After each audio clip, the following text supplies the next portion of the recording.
नमस्कार, मैं हूं श्वेता झा और आप देख रहे हैं आज तक। दोपहर के 2 बजे इस वक्त की बड़ी खबर बिहार चुनाव से जुड़ी हुई। आपको बता दें कि बिहार में चुनाव प्रचार तेज रफ्तार पकड़ चुका है। बीजेपी ने नया वीडियो भी जारी किया है। इस बीच एलजेपी और कांग्रेस ने अपना अपना मैनिफेस्टो यानी कि अपना अपना घोषणा पत्र भी जारी कर दिया है। आपको इस बीच बता दें, लगातार जुबानी जंग भी शुरू हो गई है।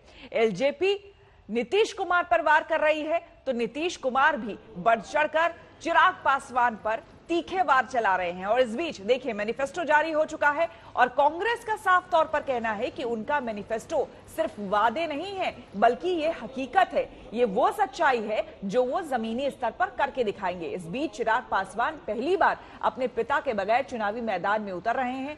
रामविलास पासवान के निधन के बाद पहली बार एलजेपी से चिराग पासवान, वो भी एनडीए से, जेडीयू से, इस गठबंधन से अलग होने के बाद अकेले चुनावी मैदान में उतरी है। और साफ तौर पर एलजेपी कह चुकी है कि किसी भी तरह के धर्म संकट में कोई पार्टी ना आए, चाहे वो जेडीयू हो चाहे वो बीजेपी हो, वो अपने मुद्दे रखे जनता के सामने और उन्हें उनके मुद्दे के साथ उतरने दिया जाए। और वो अपनी बात जनता के बीच रख रहे हैं पहली बार, जिसमें बिहार फर्स्ट और बिहारी फर्स्ट का नारा देते हुए एलजेपी अपना घोषणा पत्र जारी कर चुकी है।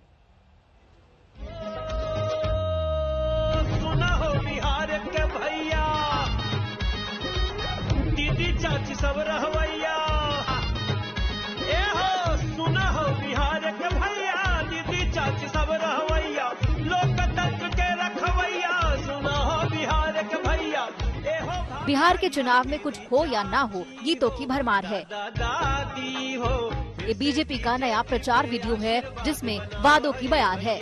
अपने एनडीए के संगे कदम बढ़ावा ये भैया। नरेंद्र मोदी। इस गीत को आवाज दी है सांसद मनोज तिवारी ने, लेकिन चेहरा नंबर 1 तो पीएम मोदी का ही है। मोदी के काम और नाम के आसरे ही बिहार में बीजेपी की चुनाव नैया है। निभावा ये भैया, फिर से एनडीए के संगे कदम बढ़ावा ये भैया। बीजेपी ने पूरी पलटन उतार दी है। योगी आदित्यनाथ धुआंधार प्रचार कर रहे हैं। जय जय श्री राम। जल्द ही मोदी भी रण क्षेत्र में उतरेंगे। पीएम मोदी के मैदान में उतरने के बाद ये साफ हो पाएगा कि ऊंट किस करवट बैठने वाला है। आज के 15 साल पहले तक का बिहार और 15 साल पहले का बिहार, दोनों की तुलना हो जाएगी तो लोगों को समझ में आएगा। एनडीए हमारा, इसको बीजेपी को अलग निकाल के नहीं देखिए, हम कई लोगों के साथ कई स्टेट में, और जदयू तो हमारा प्रचंड एनडीए है। दूसरे खेमे में भी जबरदस्त तैयारी है। चिराग पासवान चुनाव प्रचार को जज्बाती रंग देने में लगे हैं। चिराग ने आज पार्टी का विजन डॉक्यूमेंट जारी किया। मां के हाथों से दही खाया, मां के पाँव छुए, पिता की तस्वीर पर माला चढ़ाई और वे बिहार की जनता के नाम वादों की फेहरिस्त जारी कर दी। चिराग ये संदेश देने की कोशिश कर रहे हैं कि उनकी असल लड़ाई जेडीयू से है। शायद जेडीयू की जगह लेने की कोशिश है। इन्हीं प्रधानमंत्री के सामने विपक्ष का नेता बनना चाहते थे, मुख्यमंत्री प्रधानमंत्री का दावेदार आप 2014 में बनना चाहते थे। इन्हीं को निमंत्रण देकर आपने इनके हाथ से थाली छीनी और आज इन्हीं की योजनाओं को गिना रहे हैं। पर अगर कोई कहता है कि आप प्रधानमंत्री जी की कृपा से आप मुख्यमंत्री बने हुए हैं तो इनको तकलीफ होती है कि भैया क्यों? जिन प्रधानमंत्री को वो देखना नहीं चाहते थे, आज अपने सत्ता के लालच में उनके साथ हर मंच वो साझा करने के लिए तैयार है। क्यों? उधर तेजस्वी यादव अपने दम पर चुनाव को दमदार बनाने में लगे हैं। कल उनके मंच की तरफ किसी ने चप्पल फेंकी, लेकिन वो बीजेपी पर आरोपों की बर्छियां फेंकने में लगे हैं। पूरी ताकत देश की इन लोगों ने चुनाव में लगाया है, लेकिन ये लड़ाई हम पहले से कह रहे हैं नीतीश कुमार और तेजस्वी यादव की नहीं है, ये बीजेपी और तेजस्वी यादव की नहीं है, बल्कि ये लड़ाई जो है सरकार वस्ते जनता की है और हम जनता के साथ हैं। बिहार का चुनाव अभी तक दिलचस्प बना हुआ है। तेजस्वी टक्कर देते दिख रहे हैं। चिराग जगह बनाने की चुनौती में लगे हैं। लोक नीति CSDS ओपिनियन पोल के नतीजे नीतीश के गिरते करिश्मे के संकेत दे रहे हैं, लेकिन सरकार अब भी उनकी ही बनती दिख रही है। इंतजार है प्रचार युद्ध में पीएम मोदी की एंट्री का। पटना से अंजना ओम कश्यप के साथ आज तक ब्यूरो। और बीजेपी सांसद मनोज तिवारी भी पार्टी के प्रचार के लिए पटना पहुंच चुके हैं। क्या है पार्टी की रणनीति, इस मुद्दे पर मनोज तिवारी से बात की आज तक संवाददाता अंजना ओम कश्यप ने। बिहार चुनाव में एक तरफ नीतीश के निश्चय का सवाल है तो दूसरी तरफ तेजस्वी यादव प्रण पत्र के साथ चुनावी मैदान में है और चुनावी इस वक्त प्रचार जोर शोर से करने के लिए तमाम नेता राजधानी से दूसरी राजधानी पटना पहुंच रहे हैं और हमारे साथ मनोज तिवारी जी यहाँ पर बीजेपी के स्टार प्रचारक के तौर पर जुड़ गए हैं। तो आपके आने के पहले आपका गाना आ गया? नहीं, मैं पहले आ गया था। मैं मास्क निकाल सकता हूँ? हाँ, निकाल लीजिए, मैंने पहना हुआ है। 2 लोग हैं तो एक पहन लेंगे। मैं तो यहाँ करीब पिछले 8 दिन से हूँ और मेरा गाना कल आया है, परसों आ गया था। तो गाना वही है जो हम मंच पे बोलते हैं। हमारा गाना कोई हवाई ऐसी बातें नहीं है जो कि इमेजिनेशन के ऊपर की हैं। हमारी प्रार्थना है कि सुना हो बिहार के भैया, दीदी चाची सब रहवैया, लोकतंत्र के रखवैया, सुना हो बिहार के भैया। बिल्कुल डायरेक्टली। अरे फिर से बीजेपी पे आशीर्वाद बनावा ये भैया, अपने एनडीए के संगे कदम बढ़ावा ये भैया। अच्छा, ये सवाल लोग पूछते हैं कि नहीं कि नीतीश बाबू पे फिर भरोसा कर रहे हैं आप लोग? ये सवाल लोग पूछते हैं कि नहीं? क्योंकि तेजस्वी यादव तो सीधे उनको पलटू चाचा कहते हैं। नहीं, पलटू कौन है ये तो सबको पता है, लेकिन 15 साल में जो 12.5 साल तक साथ है और आगे साथ चलने के लिए पुनः उस रास्ते पे खड़ा है, वो ही मूल है एनडीए। और हम आत्मनिर्भर हो चुके हैं और हम बिहार को आत्मनिर्भर बनाना चाहते हैं। आत्मनिर्भर पर्सनली हम थोड़ी बनना चाहते हैं कि मनोज तिवारी के आत्मनिर्भर। और चिराग पासवान ने विजन डॉक्यूमेंट की पहली कॉपी अपनी मां को आज सौंपी और पिता रामविलास पासवान का आशीर्वाद लेकर प्रचार की शुरुआत की। इस मौके पर उनसे बात की है आज तक संवाददाता रोहित सिंह ने। जनशक्ति पार्टी नेता चिराग पासवान आज चुनाव प्रचार प्रसार के लिए निकल रहे हैं और अपनी मां का आशीर्वाद लेके वो यहां से निकले हैं। देख सकते हैं पहली बार रामविलास पासवान जी के नहीं रहने पे आज चिराग के हाथ में बागडोर है पार्टी की और वो देखिए परिवार के साथ किस तरीके से मिल रहे हैं और प्रचार प्रसार के लिए निकल रहे हैं। मां का आशीर्वाद भी लिया। चिराग पहली बार निकल रहे हैं, पिता की कमी महसूस हो रही है? बिल्कुल हो रही है, बहुत ज़्यादा। पर जैसा मैंने कहा, अब हिम्मत बांध के अभी चुनाव में अभी आगे बढ़ना है और चुनाव जीतना है। आप जब भी निकलते थे घर से पिता के साथ ही आप वो करते थे? हमेशा। पहली बार है चुनाव में उनके बिना हूँ, बट बहरहाल अभी सिर्फ अब लक्ष्य क्लियर है। पापा भी यही चाहते हैं कि मैं पूरा ध्यान अब एक जगह पे केंद्रित करूं, सिर्फ वहीं पे मेरा ध्यान है। क्या रहेगा आपका मुद्दा, क्या रहेगा? बस अब Bihar first, Bihari first vision document लेकर हम लोग बाहर आ ही रहे हैं और उसी को जनता तक अब लेकर जाना। माँ का आशीर्वाद भी आपने बिल्कुल लिया है? बिल्कुल बिल्कुल बिल्कुल बिल्कुल। नीतीश कुमार के खिलाफ क्या आप बहुत आक्रामक रहेंगे पूरा प्रचार में? आप देखिए, मैं नकारात्मक राजनीति से ज़्यादा सकारात्मक रहूँगा। मैं अपना विजन जनता के बीच में ज़्यादा रखूँगा बनिस्बत इसके कि उन्होंने क्या किया नहीं किया। मैं क्या करना चाहता हूँ और क्या करूँगा वो मैं ज़रूर जनता के बीच में। प्रधानमंत्री का भी जिक्र करेंगे, उनके काम के अच्छे काम। बिल्कुल बिल्कुल बिल्कुल। प्रधानमंत्री जी ने अच्छा काम किया है, वो भी जनता को पता होना बहुत ज़रूरी है। बहुत ज़रूरी है। जी जी। तो आगे क्या रणनीति होगी? क्या मतलब कुछ ऐसे मौका आएगा कि बीजेपी के साथ ही आप रहेंगे पोस्ट पोल भी? देखिए, मैंने तो कहा कि मैं प्रधानमंत्री जी और उनके विकास के मुद्दे के साथ मैं जुड़ा हुआ हूं और उनके विकास के एजेंडे के साथ ही मैं रहूंगा। पोस्ट पोल में भी आप साथ ही रहेंगे? हम लोगों ने हमेशा लोक जनशक्ति पार्टी ने पोस्ट पोल ही अलायंसेस किए हैं और कभी भी हम लोगों ने अब प्री पोल अलायंसेस ही किए हैं, कभी हम लोगों ने पोस्ट पोल कोई अलायंस नहीं किया। तो आज भी हम लोग प्रधानमंत्री जी के साथ थे, हूँ और रहूंगा। और बिहार चुनाव में बीजेपी ने अपने तमाम योद्धाओं को उतार दिया है। रक्षा मंत्री राजनाथ सिंह भी प्रचार में उतरे तो चीन के बहाने कांग्रेस राहुल गांधी पर हमला किया। और मैं राहुल जी आपको बताना चाहता हूं, जनता की आंखों में धूल झोंक कर राजनीति नहीं करनी चाहिए। यदि कलेजे वाला इंसान होगा तो जनता की आंख में आंख मिलाकर वह राजनीति करेगा, जनता को गुमराह करके राजनीति नहीं करेगा। कहां इस देश को ले जाना चाहते हैं? देश के मान सम्मान स्वाभिमान का जब सवाल खड़ा होता है बहनों भाइयों, सारे भेदभावों को भुलाकर सारा देश एकजुट होकर खड़ा हो जाता है। लेकिन यहां पर एक राजनीतिक पार्टी के द्वारा अनाप शनाप बातें की जा रही हैं। फैसला आपको करना है। और योगी आदित्यनाथ भी 2 दिनों से चुनाव प्रचार में लगे हुए हैं। आज उत्तर प्रदेश के मुख्यमंत्री योगी आदित्यनाथ ने पाकिस्तान का सवाल चुनावी भाषण में उठाया। आज कश्मीर में पाकिस्तान प्रस्त आतंकवाद हमारे नागरिकों को और जवानों को निशाना नहीं बना सकता से मालूम है।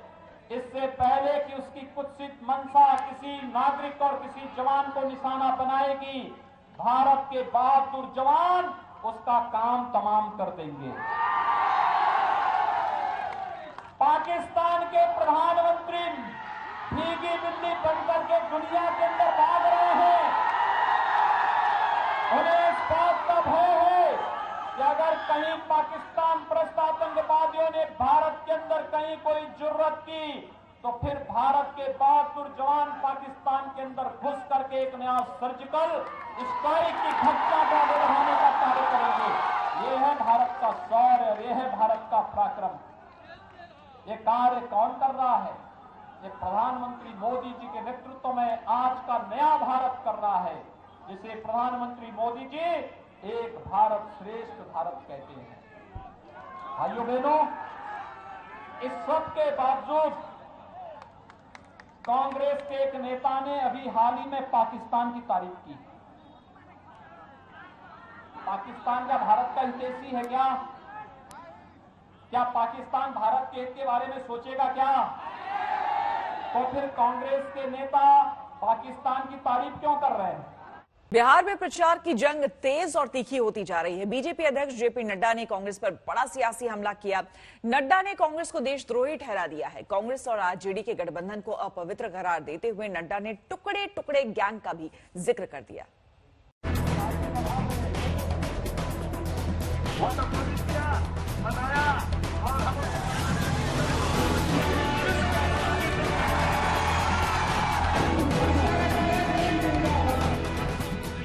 बिहार में सियासी रण में नेता हुंकार भर रहे हैं। अभी प्रचार का आगाज ही हुआ है, लेकिन सियासी लड़ाई हर दिन के साथ तीखी होती जा रही है।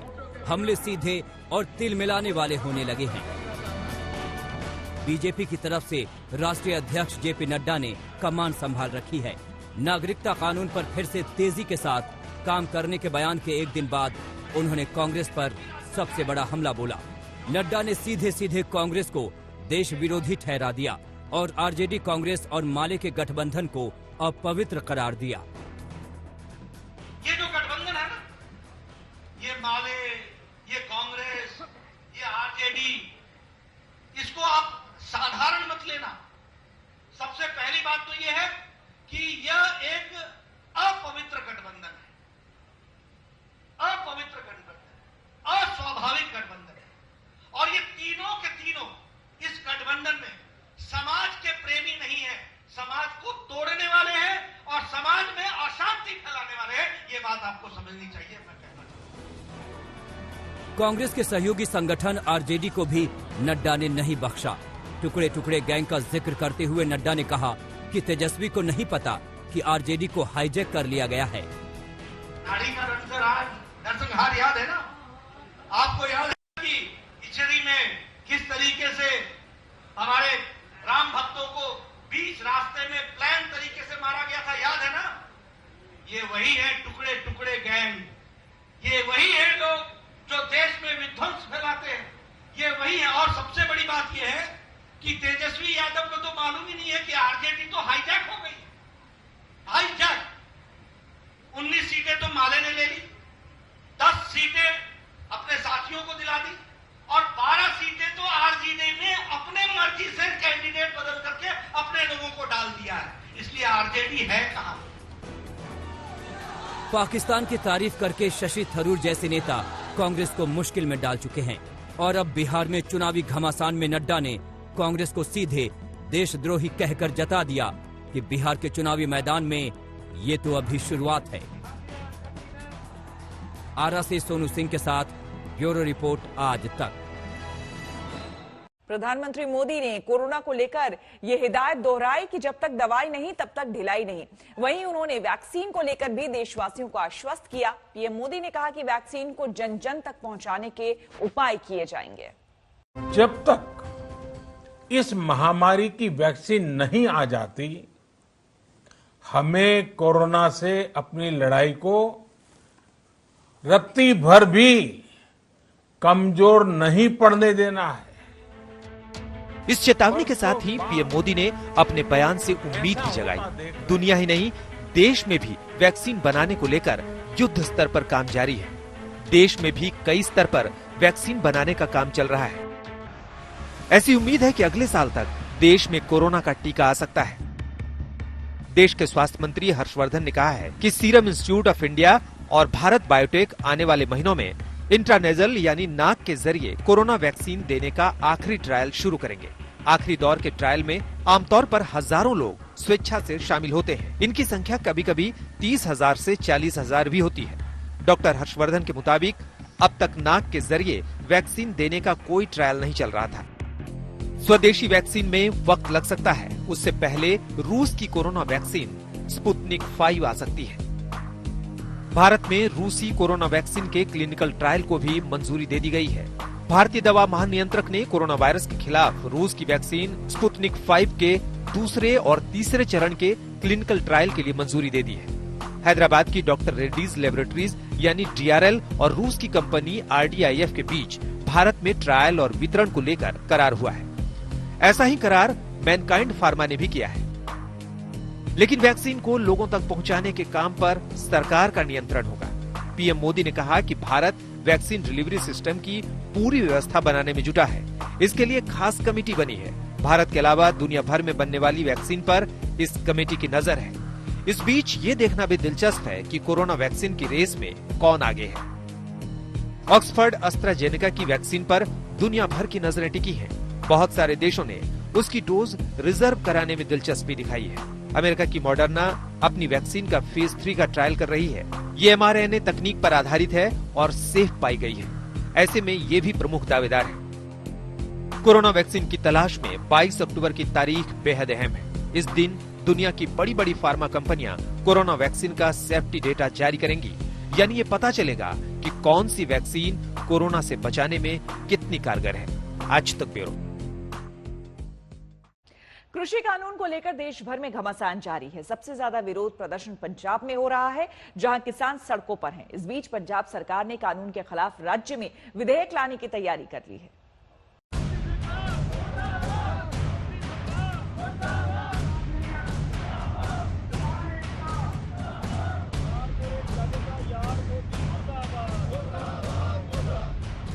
किसान पर घमासान इस कदर मचा है कि केंद्र ने कानून बनाया तो राज्य उसे पलटने पर आमादा हैं। इनमें से एक राज्य पंजाब है, जिसके मुख्यमंत्री कैप्टन अमरिंदर सिंह ने पहले विधानसभा में किसानों के लिए 3 विधेयक पेश किए। वो विधेयक कानून में बदल जाए, इसके लिए तुरंत राजभवन भी चले गए ताकि राज्यपाल उस पर दस्तखत कर दें। पहला गवर्नर साहब को जाना है, देन इट गोज टू राष्ट्रपति, फिर बिल बन नहीं है, then we have the other methods which is the legal methods. अगर कॉन्स्टिट्यूशनल हेड साडे नहीं साइन करेंगे, आई एम होपफुल कि गवर्नर साहब इस ਨੂੰ ਜ਼ਰੂਰ ਧਿਆਨ ਦੇਣਗੇ, because it is unanimous and is governor of Punjab and Punjab ਦੀ ਆਵਾਜ਼ ਵਿਧਾਨ ਸਭਾ ਦੇ ਵਿੱਚੋਂ ਆਈ ਹੈ। As governor of Punjab he should do this. Amarinder ने किसानों के हक के सवाल को ऐसे उछाला कि वो पंजाब में किसानों के कैप्टन बन जाएं। लेकिन किसानों के लिए केंद्र सरकार ने 3 कानून बनाए थे। इसके खिलाफ हर नहले पर दहला लेकर कैप्टन आए। केंद्र सरकार ने कानून बनाया कि किसान मंडी के बाहर भी कहीं अपना अनाज बेच सकते हैं। इसके जवाब में पंजाब सरकार ने विधेयक लाया कि अगर किसानों का अनाज न्यूनतम समर्थन मूल्य से कम में किसी ने खरीदा तो उसे कम से कम 3 साल की सजा होगी और जुर्माना भी लग सकता है। केंद्रीय कानून में कॉन्ट्रैक्ट फार्मिंग में किसानों और कंपनियों में विवाद होने पर SDM तक ही केस लड़ने का प्रावधान है। लेकिन इसके जवाब में पंजाब सरकार ने अपने विधेयक में प्रावधान रखा है कि किसान सिविल कोर्ट में जा सकते हैं। केंद्रीय कानून में कहा गया है कि फसल खरीदने और उसके भंडारण की कोई सीमा नहीं होगी। लेकिन पंजाब सरकार ने अपने बिल में कहा है कि खरीदी जाने वाली फसल की सीमा राज्य सरकार तय करेगी और इसे कहां स्टोर किया गया है ये भी बताना होगा।